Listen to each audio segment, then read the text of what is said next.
Merry Christmas, TXW. I know you all missed me. And do I have a story to tell each one of thee? A story of how I saved my dear Mrs. Claus from a frozen monster with the help of my fellow Claus. It was Christmas Day and Mrs. Claus was asleep when she was suddenly stolen away by an evil, icy creep. After smacking fools down and beating up rookies, good old St. Marcus was ready for some cooking. When I arrived at my home, my wife was nowhere to be found. I looked for her everywhere, up high and even underground. A thought popped into my head as I exited my den. Of course, she must have needed to speak to one of my men. As I approached one of my men, I chuckled to myself, for it was none other than Ace Whistler, the elf. What do you want? The Grinch of an elf did say. I hate dressing like an elf every Christmas day. Don't be such a downer, the fiery one did say. Now have you seen Mrs. Claus this fine winter day? The presidential elf said with a scowl on his face. Why don't you look for her at Jacoby's place? Marcus Claus did remember how close the two were. Jacoby, of course, he must have seen her.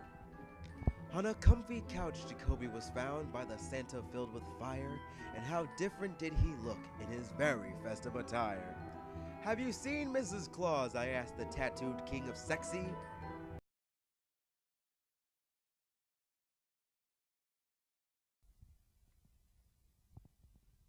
Disgruntled by this news, my eyes then did see the two little elves known as Dion and Mosley. Why, hello there, my friends, I said to Elf M&D. Could you please reveal the location of Mrs. Claus to me? The two elves' faces were each painted with a frown. Sorry, Mr. Claus, we haven't seen her around. That's the last straw, the fiery one did say. I'm gonna get to the bottom of this by the end of Christmas Day.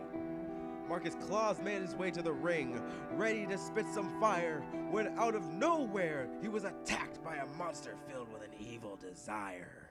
It was the fearsome Creed Frost who struck Marcus Claus down and stomped the poor saint's face into the ground. There won't be a Merry Christmas. The villain did sneer. I'm tired of all this joy, year after year. At the sight of their friend down, did Dion and Mosley appear. Don't worry, Mr. Claus, there's nothing to fear. You festive fools! The icy one said with ire, before striking down Mosley with a dehumanizer. Dion attacked his foe, but was stopped dead cold and tangled up in a vice-like submission hold. All seemed lost as Creed moved in for the kill, but music blared out that made the arena go still.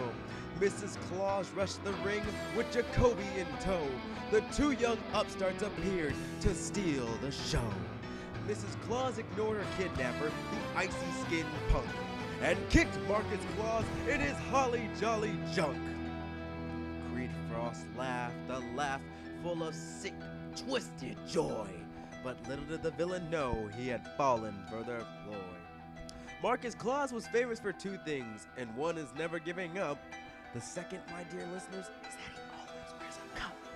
Good old St. Marcus rose up to his feet and stared into the eyes of the man he knew he must defeat. With a furious combo of punches, both left and right, the villain was stumped by the fiery one's might. After a huge clothesline and an earth-shaking yell, Creed Frost was hoisted in the air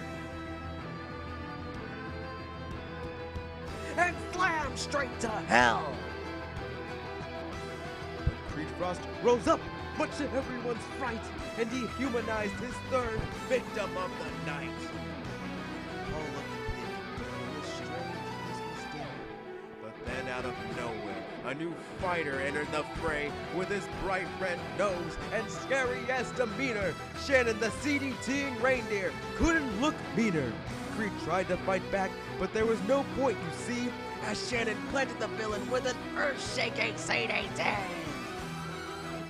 So that's the story, boys and girls, of how I saved Christmas Day by beating down a monster in a Marcus Edwards way. So all is well with Christmas. And 'twas a good fight. So, Merry Christmas to all.